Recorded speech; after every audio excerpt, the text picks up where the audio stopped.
Hello. आज हम बात करेंगे हाइड्रा की। उसकी सारी डिटेल डिस्क्रिप्शन इसमें देखेंगे, जिसमें कि उसका न्यूट्रिशन, उसकी habitat, method of reproduction, mode of nutrition, ये सारी ही चीज़ें। और एट द एंड कुछ क्वेश्चन भी देखेंगे हम। तो ये स्पेसिफिकली पीजीटी और टीजीटी के लिए है। ये हाइड्रा का कोर्स यहाँ आप देख सकते हैं, हाइड्रा बना हुआ है और ये बडिंग फॉर्म में है। बडिंग जो है बेसल एंड से होती है। बेसल एंड मतलब नीचे का एंड जो इसका फुट है। तो ये एक हाइड्रा है और हाइड्रा का कलर यूजुअली सेमी ट्रांसपेरेंट आप इसमें देख पा रहे होंगे। ये इसका ओरिजिनल कलर होता है हाइड्रा का। तो हम आते हैं डिटेल डिस्क्रिप्शन में। तो सबसे पहले बात करेंगे इसके इनहैबिटेट की।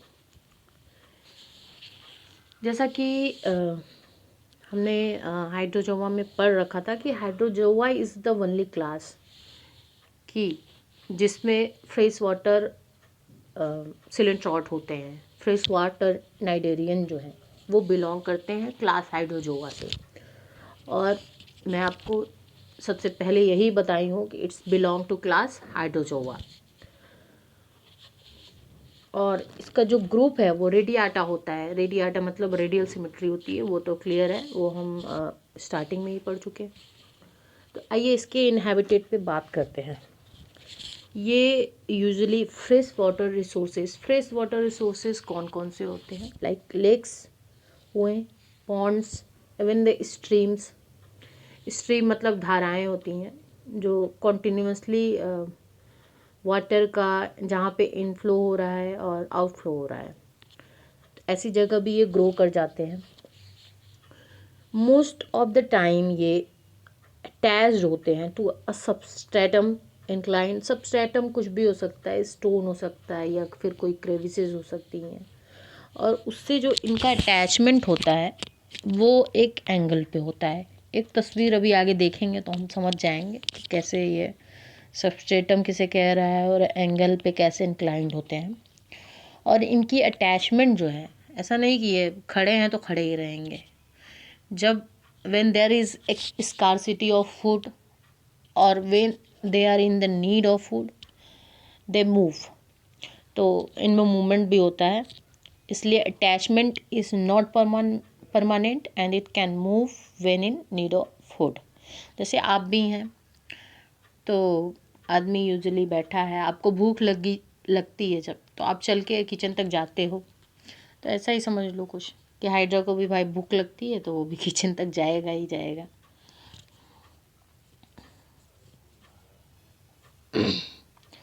ये दो तरीके के मूवमेंट हैं जो कि हाइड्रा में पाए जाते हैं।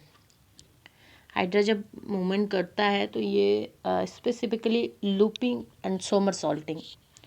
अब इनमें डिफरेंस क्या है? डिफरेंस बस दो कीवर्ड समझो। लूपिंग मतलब घेरा कर लेना और सोमरसॉल्टिंग मतलब होता है गलैया खाना। तो घेरा आप करेंगे तो वो एक शॉर्ट डिस्टेंस के लिए होगा। जैसे अगर आप अपनी बॉडी को एक बार रिवॉल्व कर रहे हैं तो वो लूपिंग हो गई हमारी। और लूपिंग यूजुअली शॉर्ट डिस्टेंस के लिए होती है। शॉर्ट डिस्टेंस मतलब हाइड्रा के अकॉर्डिंग कुछ होता होगा। लेकिन जब उन्हें लॉन्ग डिस्टेंस मूव करना होता है तो वो सोमरसॉल्टिंग करते हैं। सोमरसॉल्टिंग मतलब वही कलैया खाना। तो ये दो तरीके के मूवमेंट होते हैं हाइड्रा में। Looping is for short distance and somersaulting is for long distance. यहाँ पे आप देख भी पा रहे हो कि इसमें घेरा हो रहा है बस। हाइड्रा है, हाइड्रा की ये जो आगे की पोर्शन है जहाँ टेंटिकल्स हैं, पहले तस्वीर में आप देखिए ध्यान से कि हाइड्रा के जो आगे का पोर्शन है वो बस घेराव कर ले रहा है, आप देख रहे हैं ऐसे। तो ये it's a kind of looping. और सोमरसॉल्टिंग में हम देख रहे हैं कि इनका पहले जो टेंटिकल्स हैं वो जाके ज़मीन से चिपक जा रहे हैं। जैसे हम हाथ अपना क्या करते हैं, ज़मीन पे चिपका देते हैं जब कलैया खाते हैं, तो फिर हमारा पैर ऊपर हो जाता है। तो ऐसा ही कुछ इसमें हो रहा है नीचे सोमरसॉल्टिंग में। तो ये दो मोड ऑफ लोकोमोशन है in hydra. Locomotion in hydra, ये आप अगर नोट्स बना रहे हो तो ये लिख जरूर लेना कि लूपिंग के आगे घेरा बनाकर चलना। इससे आपको एकदम इमेज क्लियर हो जाएगी। ये जो इमेज अभी मैंने दिखाई ये क्लियर हो जाएगी। तो लूपिंग का मतलब होता है घेरा बनाकर चलना, and it is usually for short distance. अगर बहुत शॉर्ट डिस्टेंस कवर करना है तो in that case hydra use locomotion, looping mode of locomotion. और अगर उन्हें लॉन्ग डिस्टेंस कवर करना है तो उन्हें सोमरसॉल्टिंग करनी है, कलाइयाँ मार के। ओकेजनली ये भी होता है कि हाइड्रा कभी कभी एक बबल ऑफ गैस सिक्रेट करती है under it basal disc and float about by the action of hydrostatic pressure. यहाँ पे ई छूट गया है क्योंकि वो स्लाइड में हो नहीं पा रहा था सर, इसलिए। तो आप समझ लेना प्रेशर की स्पेलिंग, कोई कमेंट में ये मत बताने लगना कि प्रेशर की स्पेलिंग गलत है। तो ओकेजनली क्या करता है हाइड्रा की एक बबल ऑफ गैस सिक्रेट करता है under basal disc. Basal disc मैं बता चुकी हूँ कि ऊपर टेंटिकल्स होते हैं हाइड्रा के और नीचे बेसल डिस्क होता है। तो ये फ्लोट भी करता है, ये तैर भी सकता है और ये चल भी सकता है। तैरता कैसे? By the means of hydrostatic pressure which is created by the bubble of gas formed at it basal disc. अब न्यूट्रिशन की बात करते हैं। न्यूट्रिशन इसका स्ट्रिक्टली कार्निवोरस होता है। कहीं तो ये क्वेश्चन आया है कि हाइड्रा जो है इनमें से क्या डाइजेस्ट नहीं करेगा, ऐसा क्वेश्चन आ चुका है। तो स्ट्रिक्टली कार्निवोरस से आप समझ सकते हो कि जो कार्निवोर होगा वो प्लांट का कोई सोर्स जो है वो डाइजेस्ट करने में वो नहीं है, कैपेबल नहीं है। तो अगर हाइड्रा को आप स्टार्च दोगे तो वो डाइजेस्ट नहीं कर पाएगा। स्टार्च जो यूजुअली प्लांट बेस्ड सोर्स होता है, स्टार्च लाइक जैसे स्टार्च आप जानते हो कि जो प्लांट बेस्ड रिसोर्सेज होते हैं उनमें ज़्यादातर स्टार्च पाया जाता है। तो ये स्ट्रिक्टली कार्निवोर होने के नाते स्टार्च को डाइजेस्ट नहीं कर पाता है और ये फीड करता है on the other animal like annelids then the cephalopods. ये एनालिड आप जानते ही हो, फाइलम। सेफेलोपोड्स भी हैं तो उनको ये पैरालिटिक और हीमोलिटिक, इनकी जो नेमेटोसिस्ट की जो प्रॉपर्टी होती है वो होती है पैरालिटिक होती है और हीमोलिटिक होती है। तो एकदम से जो ऑर्गेनिज्म आता है वो अपना कंप्लीटली जो होता है ना सूझबूझ खो दे, ऐसा ही उसके साथ हो जाता है। तो ये उनको अभी हम खैर आगे देखेंगे भी और भी तरीके इसके, क्या इसमें ऐसा कुछ स्पेसिफिक होता है कि ये ऑर्गेनिज्म को हिप्नोटाइज कर देता है और एकदम से मार के जो है अपने मुंह में भर लेता है। तो ये थी न्यूट्रिशन की बात। और आप यहाँ देख सकते हो कि सॉरी ये तस्वीर कुछ सेट नहीं हुई है, फिर भी ये इसके नाइडोसाइट्स हैं और ये टेंटिकल्स हैं और यहाँ पे एक डाफनिया की स्पेसीज़ है। सॉरी ये डाफनिया की स्पेसीज़ है। नीचे नीचे आप अगर देख पा रहे हो थोड़ा सा दिख रहा है, तो ये एक हाइड्रा है जो कि कैप्चर कर रहा है प्रे को थ्रू इट्स टेंटिकल्स।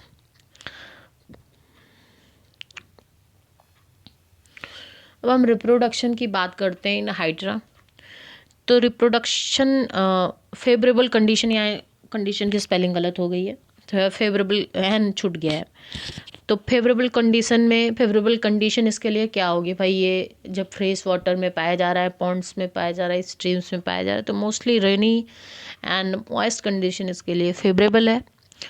और उस समय, उस दौरान जब फेवरेबल कंडीशन होती है, जब इसका सब कुछ भाई ठीक ठाक है, तो ये एसेक्सुअली रिप्रोड्यूस करता है बाय बर्डिंग। बर्डिंग के थ्रू ये एसेक्सुअल रिप्रोडक्शन शो करता है। और ये बडिंग होती कैसे है? Through the mitotic division of epidermal interstitial cell. तो या तो वो सेक्सुअल रिप्रोडक्शन हो या फिर एसेक्सुअल रिप्रोडक्शन हो हाइड्रा में, वो दोनों ही चीज़ों में जो एपिडर्मल इंटरस्टिशियल सेल है वो रोल प्ले करती है। जैसे आप यहाँ देख पा रहे होगे, एक हाइड्रा है और उसके बेसल डिस्क पे एक आउटग्रोथ आ जाती है। यूजुअली बेसल डिस्क से ही ये जो बडिंग का फेनोमेना है वो शो करते हैं। तो बेसल डिस्क पे इसके देखिए एक आउटग्रोथ आई, फिर ये थोड़ा लंबा हो गया, फिर थोड़ा लंबा हो गया, एंड देन फिर ये कट होके अलग ही हाइड्रा बन गया। तो ये था बडिंग। इसे कहते हैं क्या? बडिंग। बडिंग ऑफ ईस्ट में भी पड़ा है। ईस्ट अगर लोअर ऑर्गेनिज्म की बात करें तो ईस्ट में भी बडिंग शो होती है।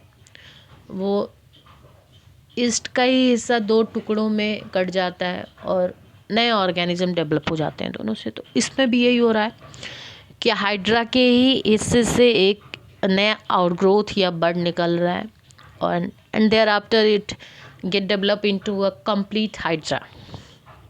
तो ये था बडिंग। अनफेवरेबल कंडीशन की बात करते हैं और यहाँ से एक क्वेश्चन भी आया हुआ है। अनफेवरेबल कंडीशन में जो है, अनफेवरेबल कंडीशन के लिए क्या होगा आप बताओ? या तो ऑटम हो, पतझड़ का मौसम हो जो बहुत ड्राई होता है, मॉइस्ट कहीं से नहीं होता है ऑटम। विंटर का मौसम हो, विंटर में भी ड्राइनेस तो नहीं कहेंगे, लेकिन विंटर इज़ मतलब रेनी सीजन से तो नहीं है ना, बारिश कम होती है विंटर में। And even change in temperature या फिर लैक ऑफ सफिशिएंट फूड, तो उस केस में अनफेवरेबल कंडीशन में ये सेक्सुअल रिप्रोडक्शन शो करते हैं। सेक्सुअल रिप्रोडक्शन के लिए जो इंटरस्टिशियल सेल होती है, मैं पहले भी बता चुकी हूँ और बार बार बताऊंगी। जो इंटरस्टिशियल, ये क्वेश्चन भी आ चुका है टीजीटी में कि एम्ब्रियोनिक रिजर्व जो है वो कौन सी सेल शो करती है? वो इंटरस्टिशियल सेल जो है वो गोनैड्स बनाती है। एम्ब्रियोनिक रिजर्व उसी में होगा भाई जो गोनैड्स बनाएगी। तो इंटरस्टिशियल सेल जो है, जब ये सेक्सुअल रिप्रोडक्शन इन्हें करना होता है तो इंटरस्टिशियल सेल जो होती है एपिडर्मिस की, दैट स्टार्ट डेवलपिंग गोनैड्स। तो उसमें भी टेस्टिस जो है वो हाइपोस्टोम साइड में होता है, मतलब माउथ साइड में होता है, और ओवरी जो है वो बेसल साइड में होती है। ये आप याद रख सकते हो कि यूजुअली जो मेंस होते हैं घर के, वो क्या बाहर जो है तफरी करते रहते हैं, तो वो बाहर ज़्यादा रहते हैं। जो औरतें होती हैं वो घर में। तो ऐसा ही है यहाँ पे। टेस्टिस जो है ये सिर्फ लर्न करने के लिए बता रहे हैं, इसे आप इमोशनल मत होके सोचने लगिएगा। तो टेस्टिस जो है वो यूजुअली टेस्टिस चूँकि मेल पार्ट है, that is on the hypostome side, mouth side पे होता है। ओवरी जो है वो बेसल साइड पे होती है। तो ये था रिप्रोडक्शन इन हाइड्रा। एक डायग्राम भी देखेंगे, आप देख पा रहे हो इसमें कि एक मेल है और एक फीमेल है। तो जो टेस्टिस हैं वो ऊपर की तरफ डेवलप है और ये पैरागैस्ट्रिक कैविटी का जो एपिडर्मिस होता है उसी के उसमें जो इंटरस्टिशियल सेल होती है उसी से मॉडिफाई हो जाता है, ये गोनैड्स बनते हैं जिसे। तो आप देख पा रहे हो पैरागैस्ट्रिक कैविटी पे ऊपर की तरफ, मुंह की तरफ टेस्टिस डेवलप है एंड ओवरी जो है वो बेसल एंड की तरफ डेवलप है। बात करेंगे नेमेटोसिस्ट की। नेमेटोसिस्ट आप जानते हो स्टिंगिंग सेल ऑर्गेनेल्स होते हैं एंड ये खैर ये 4 तरीके के पाए जाते हैं, लेकिन मैं यहाँ चूँकि इन दोनों से क्वेश्चन आ रखा है आपके कोर्स में, इसलिए इन्हीं दोनों को डिस्कस कर रही हूँ। जो पेनेट्रेंट टाइप होते हैं, पेनेट्रेंट टाइप जो है वो ऑफेंस और डिफेंस के लिए होते हैं, मतलब विरोध और रक्षा के लिए, हिंदी में ऐसे समझिए आप। तो it's sac content poisonous hypnotoxic. Actually penetrate type क्या करते हैं कि जब प्रे उनके पास आता है तो ये एक पॉइजनस हिप्नोटॉक्सिन सेक्रेट करते हैं, जिससे कि जो प्रे है वो बेहोशी की हालत में हो जाता है। हिप्नोटॉक्सिन भाई पॉइजनस है और इसका इफ़ेक्ट जो होता है वो पैरालिटिक या फिर हिमोलिटिक होता है। तो ये पेनेट्रेंट टाइप ऑफ नेमेटोसिस्ट का काम होता है कि वो क्या करते हैं, सीक्रेट हिप्नोटॉक्सिन। ये भी इम्पोर्टेंट है, क्वेश्चन आ चुका है कि नेमेटोसिस्ट हिप्नोटॉक्सिन किस में सेक्रेट करते हैं या फिर हाइड्रा क्या सेक्रेट करता है, तो हिप्नोटॉक्सिन सेक्रेट करता है। फिर एक बार ये बेहोश हो गए तो अब उनको पकड़ के भाई घर में ले आना भी है ना। तो जैसे नहीं, बदमाश जो हैं वो यूजुअली क्या करते हैं, पहले क्लोरोफार्म जो है नाक पे दबा देंगे, फिर कैप्चर कर लेंगे, ऐसा। तो यही सब समझो, इनके लिए क्लोरोफार्म यही हिप्नोटॉक्सिन था। और फिर ये बॉर्वेन टाइप जो होते हैं, जब ये हमारा प्रे जो है वो अधमरे हालत में हो जाता है, तो ये क्या करते हैं कि they coil around the pray, ये प्रे को कैप्चर कर लेते हैं, दे क्वाइल अराउंड देम। और ये करते हैं, ये एक इनमें स्लिमी सिक्रेशन होती है जिसे कहते हैं ग्लूटाथियन। ये भी क्वेश्चन आया है कि भाई ग्लूटाथियन कौन सिक्रेट करता है, तो हाइड्रा पे और भी ऑर्गेनिज्म सिक्रेट करते हैं, लेकिन उस ऑप्शन में शायद हाइड्रा था तो इसलिए ग्लूटाथियन हम उस पर अभी देखेंगे क्वेश्चन वो। तो ये वर्विन टाइप क्या करते हैं कि they coil around the prey and they secrete slimy secretion that is known as glutathione, जो कि प्रे को होल्ड करने में इनके लिए हेल्प करता है, असिस्ट करता है। अब बात करेंगे सेल्स ऑफ हाइड्रा की। हाइड्रा में 6 काइंड ऑफ सेल पाए जाते हैं। पहला तो एपिथेलियोमस्कुलर सेल, जो कि एपिडर्मिस में पाए जाते हैं। यूजुअली आप जानते हो मस्कुलर चीज़ कोई है तो उसमें कॉन्ट्रैक्शन पावर होती है। तो जो शेप होता है हाइड्रा का शेप जो होता है वो यही चेंज करता है, एपिथेलियोमस्कुलर सेल। और because they have contractile power मतलब भाई जो सिकुड़ सके और वापस से अपने पोजीशन रिगेन कर ले, तो this is known as contraction. तो हाइड्रा में कॉन्ट्रैक्शन पाया भी जाता है। तो ये जो इसमें असिस्ट करती है वो होती है एपिथेलियोमस्कुलर सेल। फिर दूसरी सेल होती है इंटरस्टिशियल सेल। ये बहुत इंपॉर्टेंट है, मैं पहले भी बता चुकी हूँ। And it can change into any kind of cell. किसी भी तरीके के सेल में जो है इनके अंदर कैपेबिलिटी होती है कि ये एक तरह से आप कह लो कि ये टॉटिपोटेंट होती हैं। जैसे आर्कियोसाइट्स आपने पढ़ा था, इन स्पॉन्ज वो होती हैं टॉटिपोटेंट, तो इन्हें भी टॉटिपोटेंट ही मान लो कि इंटरस्टिशियल सेल जो होती हैं one they can change into any kind of cell.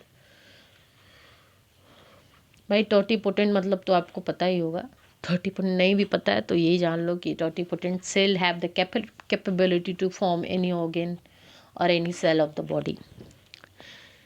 तो हमारे अंदर जो स्टेम सेल होती हैं वो टॉटिपोटेंट होती हैं, ये पता होना चाहिए आपको। खैर, तो interstitial cell they serve as embryonic reserve. Embryonic reserve का मतलब है कि जो गोनैड्स बनते हैं, जो ओवम बनता है या फिर जो स्पर्म बनते हैं, ये इंटरस्टिशियल सेल के ही थ्रू बनते हैं। नाइडोब्लास्ट सेल यूजुअली टेंटिकल्स में पाए जाते हैं।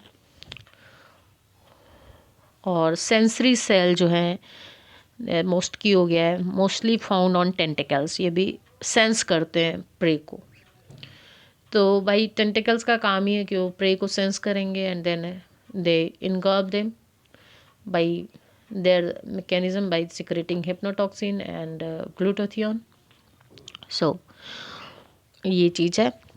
नर्व सेल जो होती हैं इसमें स्पाइडर लाइक अपीयरेंस होती है। They are not complete nerve cell, complete nerve cell नहीं होती हैं ये, और ये फ्री इन नर्व सेल होती हैं, कोई स्वान सेल जैसा कुछ नहीं है। नेक्ड एंड होती है इसकी। तो ये जीआईसी में भी क्वेश्चन आया है कि उसकी नर्व सेल भाई कैसी होती है, तो इसकी नर्व सेल में फ्री एंड होता है या फिर ओपन एंड होता है। कोई ऐसा डिवीजन नहीं है, दिस इज साइटोन एंड वो जो पूरी बॉडी होती है सेल, जैसे नर्व्स का अगर आप स्ट्रक्चर देखोगे तो उसमें सेल बॉडी होती है, देन डेंड्रॉन होती है, एक्सॉन होती है, वो ऐसा कुछ डिफ्रेंसिएशन नहीं पाया जाता है इसकी नर्व सेल में। Nutritive muscle cell found in endodermis. Nutritive muscle cell 6वें तरह की सेल है और ये एंडोडर्मिस में पाई जाती है। सबसे जो विशेष प्रॉपर्टी है, जो मतलब ये हाइड्रा सिम्बियोसिस शो करता है, वो सिम्बियोसिस इन्हीं सेल के अंदर शो करता है, न्यूट्रिटिव मसल सेल के अंदर, because they harbour a kind of unicellular green algae that is zoo chlorella. अभी हम सिम्बियोसिस देखेंगे तो और डिटेल देखेंगे, अभी के लिए तो ये एक एग्जांपल के तौर पे मैंने यहाँ रख रखा है आपको बताने के लिए कि न्यूट्रिटिव मसल सेल्स में जो सिम्बियोटिक एल्गी होती है वो यहीं जो है पाई जाती है। सिम्बियोसिस जो है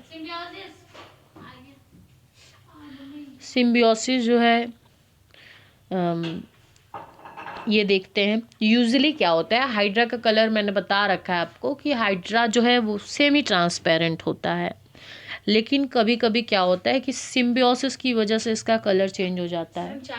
और सिम्बियोसिस में क्या होता है कि जैसे एक एग्जांपल हम देखते हैं, क्लोरोहाइड्रा विरिडिस, ये एक ग्रीन हाइड्रा है। तो आप बताओ कि ये सेमी ट्रांसपेरेंट होता है तो फिर ये ग्रीन कैसे हो गया? तो ग्रीन इसलिए हो गया क्योंकि इसमें एक यूनिसेलुलर ग्रीन एल्गी जो है रिसाइड करता है, जो कि अभी मैंने उसका नाम भी बताया था पीछे, जू क्लोरेला। उसकी वजह से क्या हो जाता है, ग्रीन कलर का दिखने लगता है। अब बात करेंगे एक और हाइड्रा की, पेल्मेटो हाइड्रा। ये ब्राउन हो जाता है। ये ब्राउन इसलिए होता है ड्यू टू अ स्पेसीज क्लोरोकोकम। ये रिलेशनशिप जो इसमें सिम्बियोटिक रिलेशनशिप, ये रिलेशनशिप जो है ब्राउन कलर वाला जो ब्राउन हाइड्रा में है, ये लेस स्टेबल होता है as compare to that green hydra. तो ये था सिम्बियोसिस के बारे में। हम देखते हैं हाइड्रा में एक रिजनरेशन की भी पावर होती है। मतलब हाइड्रा को आप काट दोगे अगर उसके बीचों बीच से, तो जो ऊपर वाला पार्ट है उसमें पूरा एक फुट, क्योंकि उसका फुट नहीं है तो फुट डेवलप हो जाएगा, और अगर जो नीचे वाला पार्ट है उसमें हेड नहीं है तो हेड डेवलप हो जाता है। ऐसा रिजनरेशन पावर होती है, मतलब replacement of worn out tissues. इसमें रिपैटर्निंग हो जाती है, और रिपैटर्निंग ऑफ द टिश्यू, वही मतलब रिपैटर्निंग का मतलब यही होता है कि जो ऑर्गन नहीं है उसकी फिर से पैटर्निंग हो गई। लाइक अगर हाइड्रा को आप 2 पार्ट में काटते हो तो lower part will develop head and upper part will develop foot, जिसमें जो चीज़ नहीं है वो बन जाती है। ऐसा इसे हम मॉर्फोलैक्सिस भी कहते हैं। ये क्वेश्चन भी बहुत आया है। तो जो हाइड्रा में रिजनरेशन होती है उसे कहते हैं मॉर्फोलैक्सिस। एक ये खैर आपके सिलेबस में नहीं है, लेकिन ये जानो कि ये जो इसमें सिग्नलिंग होती है इन मॉर्फोलैक्सिस, वो WNT बीटा कैटानिन सिग्नलिंग होती है। आप यहाँ देख पा रहे हो एक एडल्ट हाइड्रा है और उसमें एम्पुटेशन कर दिया गया। तो ये 2 पार्ट में डिवाइड हो गया, एक तो upper half and lower half. जो अपर हाफ है उसमें चूंकि पैर नहीं था तो उसमें पैर बन गया, और जो लोअर हाफ है उसमें सिर नहीं था तो उसमें सिर बन गया। क्वेश्चन देखते हैं। ये था सब कुछ हाइड्रा के बारे में, जो कि आपके TGT और PGT में आता है। आपको और कुछ भी अगर पढ़ना है हाइड्रा में तो आप कमेंट सेक्शन में लिख के भेजो, मैं बिल्कुल पढ़ाऊँगी। खैर ये इतना ही आपको जानना था हाइड्रा के बारे में। आपके ये सारे question, even UP PCS pre के भी क्वेश्चन आपके सॉल्व हो जाएंगे, ये जितना मैंने पढ़ा रखा है। UP PCS प्री मतलब वो बॉटनी ऑप्शनल जो होता है उसमें।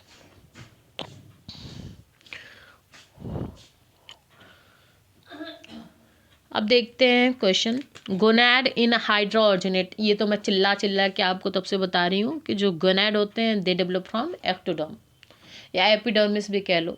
एपिडर्मिस को ही एक्टोडर्म कहते हैं। तो एक्टोडर्म में क्या होता है कि वो पैरागैस्ट्रिक कैविटी जो होती है, पैरागैस्ट्रिक कैविटी की एक्टोडर्म वो आउटग्रोथ कर जाती है और वो टेस्टिस बनाती है और ओवरी बनाती है। टेस्टिस आपको बता रखा है मैंने, हाइपोस्टोम की तरह बनता है और ओवरी जो है वो बेसल डिस्क की तरफ बनती है। तो इस क्वेश्चन का आंसर हो जाएगा first A. Regeneration in hydra occur through, ये तो बता चुके हैं हम कि मार्फोलैक्सिस के थ्रू रिजनरेशन शो होता है। So answer will be C. और अब यहाँ देखते हैं कि ये थोड़ा सा कट गया है। Which of the following animal has nervous system but no brain. तो हम बता चुके हैं कि नर्व सेल पाई जाती है हाइड्रा में, लेकिन कोई ब्रेन नहीं होता है, कोई दिमाग नहीं होता है। इसे बिना दिमाग का एनिमल भी कहा जाता है, animal with the no brain. तो हाइड्रा होता है वो, ये टीजीटी में आ चुका है। Hydra can digest all type of food except. तो कुछ जब जहाँ हम न्यूट्रिशन डिस्क्राइब कर रहे थे वहाँ मैंने बताया कि स्ट्रिक्टली कार्निवोर होता है। स्ट्रिक्टली कार्निवोर होने की वजह से ये प्लांट रिसोर्सेज के कोई जो स्टार्च है, स्टार्च जो है मोस्टली वो प्लांट रिसोर्सेज में पाए जाते हैं, इसलिए उसे डाइजेस्ट नहीं कर पाता है। तो इसका आंसर हो जाएगा बी, दिया हुआ भी है। Which cell in hydra are called embryonic reserve. तो ये आप आंसर ढूंढ के बताओ, कमेंट सेक्शन में कमेंट करो। Poisonous substance that is found in nematocyst of hydra is। जो हाइड्रा में पॉइजनस सब्सटेंस पाया जाता है वो क्या होता है, तो मैं बता चुकी हूँ, दैट इज हिप्नोटॉक्सिन। और पेनेट्रेंट टाइप ऑफ जो नेमेटोसिस्ट होते हैं वही सिक्रेट करते हैं। तो इसका आंसर हो जाएगा A. This is all about today. और हाइड्रा